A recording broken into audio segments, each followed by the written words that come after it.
Hello and welcome to Empire State of Cannabis, New York's home for reefer madness. We'll bring you the experts, activists, policymakers, entrepreneurs, and trailblazers at the front of everything. I'm your host, Kalen Castetter. Thank you for tuning in. We have a great show for you today. All right, welcome to Empire State of Cannabis. Today we have co-founder of Comeback Daily, one of the most well-known CBD retail stores with shops across Manhattan, Steven Phan. Steven has become a leader in the cannabis legalization movement across the city, featured in a bunch of news outlets such as Crain's, Gotham Gazette, Business Insider, Daily Marijuana Observer, and Marijuana Business Magazine. Steve, thanks so much for coming on. Thank you, Kalen. It's very nice to be on the show. Absolutely. So, obviously, challenging times right now. How have you and your business adapted to this new reality with COVID-19, literally in the epicenter of the outbreak in America down there in New York City? Yeah, it's definitely hit us hard. We hung in there as long as we could, within being compliant to the city's requests, and also just a mere fact of people not being out. We're a brick and mortar, three brick and mortars: Columbus Circle, Soho, and East Village, and it's really tough. Even if I wanted to work every day, you're really going in and there's no one to service. So by default, we had to, just kind of scale things back, look towards e-commerce, make a real drastic pivot from what we were doing. But the whole country's going through it. It's not just us. Exactly. So, at what point did you, have to close shop and go to the e-commerce? Because presumably, maybe your operation would be deemed essential, right? Yeah. I think it's, you might be able to answer it better than me, but from what I can tell, I made kind of insinuations, assumptions that we were because, cannabis is deemed essential. I can tell you that in being open, we definitely are essential, man. More so than I could have imagined. And that's just, even if it's one customer giving us, thanks and telling us, thank you for being open during this time. This helps me. And, I don't want to go back to the previous medications I was taking. And that holds weight, man, when I hear that. Yeah, that's powerful, and that's amazing that you're able to provide that service and go to the e-commerce platform. Have you found that most of your customers were able to transition to that? Yes. Yeah. It was a little slow at first. I thought, oh, this is going to be a real struggle. But I think as people grasped with what was going on in the community and their daily lives, everyone made adjustments, and people are very understanding right now. With all the nonsense that we see going on, I will tell you that customer interactions have been very positive, even if there's delays or there's a change in what we're able to offer. Right, where we were doing delivery before, I was just delivering by foot, by train. And so as the days pass, we're announcing bicycle deliveries. 2 days later, I cut it. So it's very, very quick and abrupt. And so we do our best to get the messaging out there through our marketing channels. And then, the only other way is people call in and you talk to them, and people have been very understanding. Maybe it's because they have their CBD, right? Yeah, right. I mean, New Yorkers are always going to find a way, right? And that's what makes the city and the state so great. And so you, as a New Yorker, you have this typical New York story in the sense that it's completely atypical, right? You were on the West Coast, and you were part of your family owned seafood distribution company, right? Yep. So that's and you came to New York, and what really pulled you to New York? What really pulled me to New York was kind of just a life change, to be honest. It wasn't really necessarily related to cannabis, partly in a sense that, I was going through the usual struggles um, that many cannabis users go through with their families. It's a little more complex for me, being of Asian descent Hmm. and first generation Chinese Vietnamese American. So, that was a component of it, but more so for me, it was stepping away from a toxic environment and toxic triggers for me as an individual. You know, I dealt with some substance abuse issues, and I think one of the most important parts of the process is, to really change your environment. You can go through the treatment, you can go through the steps, but if you come back to the same thing and don't really control that, I think it makes it very difficult. And it's not an easy thing to do, to uproot yourself. And, my whole family is in California. Um, San Francisco, and and some in LA.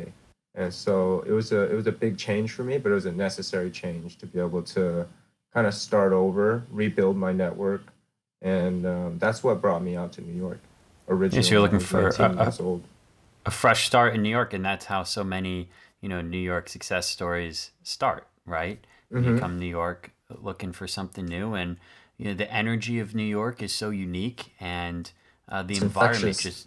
just it puts you in a new framework in terms of your perspective on life, on work, the intersection between the two.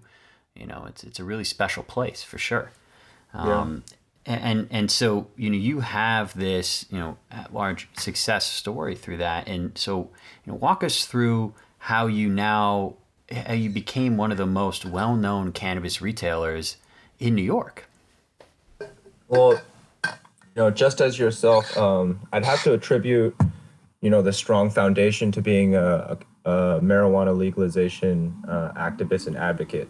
Hmm. I think from there I really learned, not first about what business I wanted to open, because to tell you the truth, I think I told you when we met, I had my eye on THC. Mm-hmm. I'm a cannabis enthusiast, I'm a user myself, and I really had my eyes on THC. Um, and so this, CBD, it was something that I had tried, and like stories with other people, I tried it myself, and I said to myself, wow, this really brings to me, personally, the argument full circle. On one hand, for what, I've been in New York over 10 years. So 2009, we're talking about THC. We're trying to convince people, oh, THC, there's benefits to it. We need to not, stigmatize it, right? And Mm-hmm. then I come across CBD, and I was like, this really is a well-rounded argument here. You have your recreational side, and now you have your real, health and wellness side. And combined, they have a true medicinal value. And so, and all around. So it's really interesting to see it come full circle. But my eyes were really on THC. Yeah, and I guess you can't do anything well if you don't believe in it, right? And so it seems to me that that's really the foundation, is that you believe in the plant, you believe not just in the broad sense of the product, right, that you sell, but what you're doing, and bringing people together with the plant. Yes. Yeah, I and think that's I think it was very important to me that it was a commonality amongst, users, and it was a very different environment being amongst cannabis users, as you can, mm-hmm. attest to. Yeah, and I feel that when I walk in your store, I instantly feel welcome and comfortable, and I feel like it's a place that there's little judgment, right? And just a place Hmm. that you want to be. Have you tried? being in the city, it's tough because the space you get is the space you get, right? It's all usually It's limited. small and it's limited. So what have you done to really, foster that energy and, the philosophy with your customers in your store? Well, the first thing was, I had to separate my cannabis enthusiast side of my brain. I had to put that side of Steve aside, and I said, hey, we're really trying to attract everyone now. The fact that you're talking about this non-euphoric side effect is very interesting now, and so I really wanted to find a way to design the place so that anyone could come. Mainly, who I was keeping in mind was like my business partner and I's parents. My business partner Wasim is Middle Eastern. My parents are Chinese Vietnamese, and so both of our families come from a very different understanding regarding this, and we really pushed to create a space that wasn't just for heady cannabis enthusiasts. This was a place for families. This was a place where you could bring your grandma and your grandpa and get some real, unfiltered education on cannabis. I say cannabis even because there's some people that would come and they say, you're a CBD store. I've read your story. We're going through our first cancer diagnosis in the family, and we just wanted to learn more. And, I share what I know. I connect them to doctors within our community. And so it's still cannabis at the end of the day. It is. It's all cannabis, and Correct. the regulators will try to say this is hemp, this is adult use, this is medical. It is all cannabis, and then you even have the industrial part of cannabis too. That's really exciting. So you're kind of hitting on the customer is a lot more broad than what you would think your typical cannabis customer is, and I think that pushes back on this idea of CBD retailers being some sort of fad or not being in it for the long haul, because you're developing relationships with the customer and loyalty with your customer that doesn't tell me that you'd be going anywhere anytime soon. No, I really don't. And that's something if I could have recorded a conversation from like when we first opened our doors, right? I told Hmm. my team, I said, I want all our efforts to be on affecting people who have barely heard about this. My initial efforts, and still so today, are, go after the guys who aren't going to high times.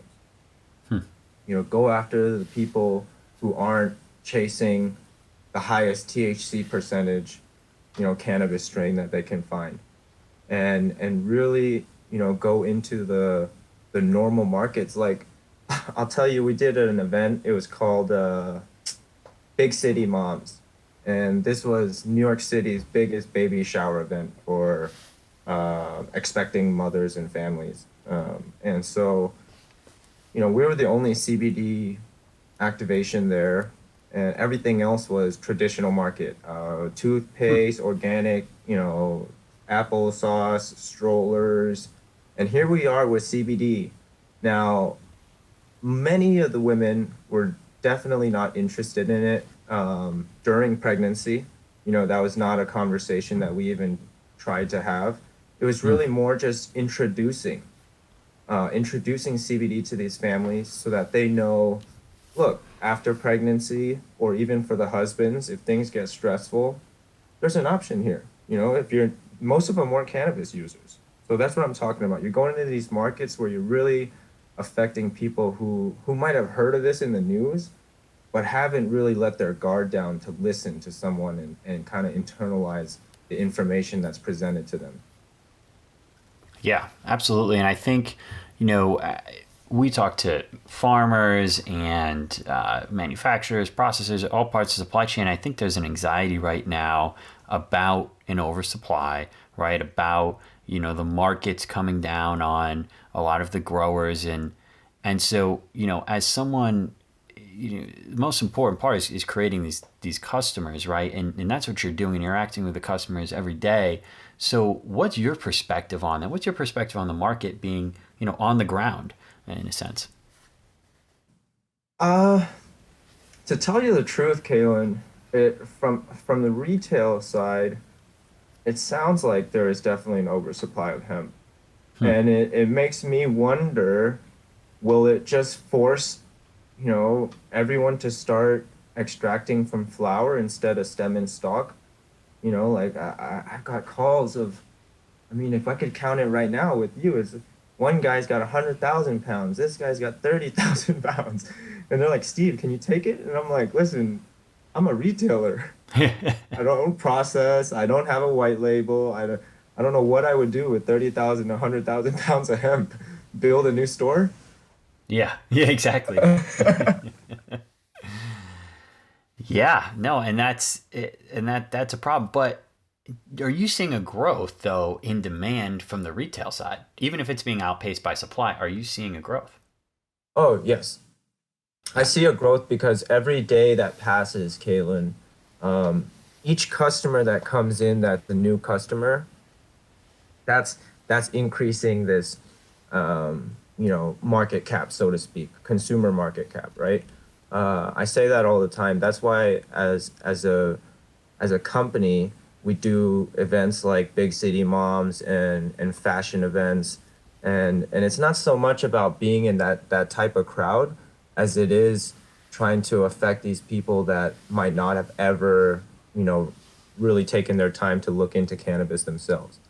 And so, it's been a real effort to do that, but I think it really contributes to the goal for the hemp industry overall. Whether it be you at the top of the supply chain or me on the retail side, we got to get everyone not just talking about it, but even thinking about using it. If yeah, if if the use case is appropriate. I'm not saying, everyone in the world needs to take CBD tomorrow, but there's got to be more action than talk. Right yeah. now, you see this like, oh, Medterra is in CVS. I've seen Medterra in 7-Eleven, and 7-Eleven is 4 doors down from me. And I walked in and I was like, hey, can you tell me about that? This guy has no idea what it is. He doesn't even know why it's in their store. It's insane. Yeah, it's wild, and it's an opportunist kind of attitude where, okay, CBD is going to sell because CBD, well, no, there's a lot of customer education. There's a lot of work that needs to be done. And I wonder if there needs to be a little more, and I said this before, there needs to be more transparency in the supply chain in the market because, you know, folks need to know how much their growing is going to turn into, how many units, right? And what's Sure. the true Yeah. demand? Because, CBD, the demand can expand, and we could still have an oversupply because growers are so efficient. Farmers are so efficient in the United States, anyways, right? And Yeah. they are going to become as efficient as possible with hemp, and they're just going to create as much volume as possible. And I don't think that volume, I don't think anyone does at this point, is really sustainable. So yes, there's a demand. There's going to be a continued demand. There's going to be a need for the cultivation of hemp and high cannabinoid hemp. But not at some industrial scale, right? Looking more Yeah. like specialty crops or vegetables, right? You don't grow. Yeah, it doesn't. You wouldn't want to commission the growth of all these tomatoes just because pizza. Obviously, there's obviously a demand for pizza in the United States. Well, maybe there's enough tomatoes being grown to meet that demand already. You know, Yeah. No, and it makes me wonder if and when the price is going to come down. And to tell you the truth, as long as we can work it out with our manufacturers, I'd love to see that. We've had our conversations about that. I've been on both the manufacturing side and now the retail side, so I know what's being made. And insurance isn't helping a lot of these people.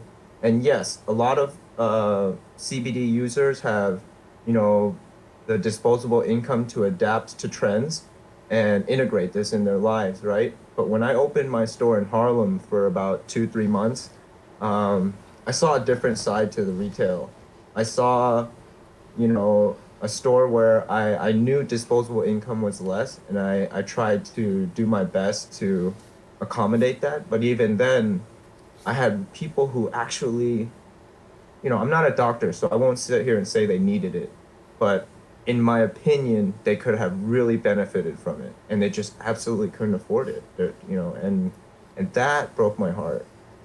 Yeah, it does, especially when you know that there's so many growers out there who are having a tough time making it with growing this plant. So the question is where is the value in the supply chain, and is part of the supply chain overvalued, right? And Yeah, exactly. If you can't CBD, especially in financial times like this, it's not going to, the demand is going to plateau at a point because of the price limitations, right? And yeah, the fact that it's being priced as a luxury good when it's really an essential good for many yeah. people. And there definitely needs to be some more work on that. And I think, again, transparency in the supply chain, it helps. But you talk about, and you shared this story with me a couple months back, Steve, about this store in Harlem, and I think it raises and it leads to another conversation here, a conversation I know you're involved in all the time. When we talk about adult use cannabis, and we talk about cannabis in general, how does the rollout of adult use cannabis and a really robust cannabis marketplace in New York, how is that going to in the biggest market in the world, how is that also going to benefit communities such as Harlem and communities all around the state and the city who have disproportionately felt the effects of prohibition and Yeah. now may even be affected negatively by lifting prohibition? How do you see a path to or some ideas to ensure that those communities do actually benefit? From the activist level, being active. I know that's cliche, but really showing up. I've learned, over time, doing the letters, also clogging up the phone lines. I can't remember exactly who it was, but I was listening to a speaker panel, and one of the speakers was actually, active in politics here in New York, and she was telling us, when you clog up the phone lines, that actually causes problems because they can't just ignore the calls. And if you have calls all day, that's really, making a statement.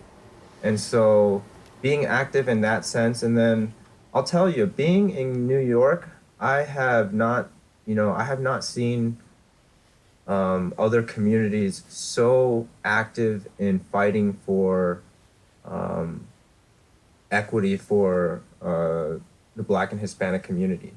I think New York is on top of their game with that. I don't know how that translates with politics, to be honest, because cannabis is really my first close follow into politics and really understanding like what goes on. And I'll tell you from my own experience, we have to keep we have to be persistent. I even shared with people that, last year we thought it was going to happen. I was at press conferences with de Blasio, and they tell you exactly what you want to hear, and it didn't happen, and you get jaded from it. But Yeah. you got to remember that, we're close. We're so close, and we fought for so long, and it's don't let that put you down. We got to keep Yeah. up our hope. We got to keep persistent, and we can get the changes made hopefully. And if it doesn't pass, then we got to keep following the right protocols to try and get those changes made. Yeah, absolutely. And I think, even when it does pass and you have legislation, there's a lot of work to do on the industry to ensure that, MedMen isn't just plopping a dispensary in the South Bronx and sitting there with inflated prices, making money, taking the profit, and sending Going that to, profit out of the state, right, and to a yes. totally another community. So, that's what I think that's what troubles me on the business side is, you can allocate as much tax revenue as you want, and I think that's important, but how are we ensuring that the business opportunities are, and entrepreneurs from these communities are serving the communities? I think, we like people in positions like you and I, we really come to the community as an open book, Kalen, We we don't, hide secrets. We really share with them, the tools that can help them possibly build something in this. Yeah, I think so. I think that's really important. And so, you're a New Yorker, I'm a New Yorker. We share this same love for the city and the culture and the energy, right? And now we're facing collectively as New Yorkers a massive challenge. Do you think New York is going to recover to what it was before, and maybe something different? And what role could cannabis have in that recovery? I think it's going to be an interesting recovery. I myself was not here for 9/11, but taking what I learned in speaking with people while I was in the seafood industry and kind of understanding the shift from where Chinatown in Manhattan kind of lost its luster after that, and Brooklyn, Chinatown, and Flushing became a little stronger, right? Hmm. It looks like it's not. I think a lot of people think like Corona, when they announce it's over, like everything's gonna just spring back up, and I'm not. I don't think it's gonna be the case. Yeah, I think it's gonna be slow coming back, especially here. They say we're the epicenter. Yeah, it's going to be a long, hard recovery. A lot of businesses aren't gonna come back. But so that's it brings it back to why cannabis, I think, presents this great opportunity here for new Oh, excitement, huge. for I love it. investment, right? Bring some a new industry that can grow. I think if New York looks to two areas for growth and investment, I think they have to look at reimagining a lot of the economy and infrastructure in general, but clean energy and cannabis and possible intersection of the two. I think those two industries could put New York in a better place than before, but it's going to be hard, and it's going to be long, like you said, and things aren't just going to go right back. So, what are your plans, in the immediate future and the long term? What's next for you, and what's next for Comeback Daily? For us, we're just trying to weather this storm here, see what's going to happen with our three locations as we navigate this. Hmm. I've talked to you about possibly doing a white label. Mm-hmm. We had to put that obviously on pause. I know we were going to spark conversations on that, but put that on pause for now. Figure things out with COVID-19, and once things get back to normal, so to speak, and stabilize a little bit. I really want to get back to that. Looking at the white label, looking at bringing in bulk flower, kind of changing things a little bit. As I mentioned before, I opened for like families, for the grandmas, for the grandparents to come in. And so we never really carried flower out in the open like, Hmm. some of the other shops. And I did that on purpose because I didn't want that vibe to come off to customers. Like, we don't have smoking paraphernalia, we don't have really anything of that sort. It's just flower in a very nice jar. They can open and smell it, but I don't have it displayed out very open. Gotcha. But we've had a lot of requests for it. So now that the market's matured and consumer behaviors have kind of shown, we'll make those adjustments. We'll adapt. We'll change a little bit. Now all of our customers who might not have ever seen hemp flower, have seen it, so that they wouldn't be kind of intimidated by it. Because I'll tell Yeah. you, even hemp flower, I opened for people the first time ever, and they're like, "This is looks like weed. Yeah. Are you guys actually selling weed?" And I was like, "No." Yep. Yeah, exactly. And there's still a curve here with consumer education. And Yeah. so, let's say the legislature and the governor get together and say, cannabis needs to be part of this recovery. They legalize adult use cannabis. What does that mean for you? Are you are you going to look to service, get into the retail side of it, or maybe is there, something else there for you in adult use? Yeah, I might think about retail. Retail's been an interesting experience, especially with the way things are working for retail in the traditional sectors, like the usual shopping stores on Broadway. Hmm.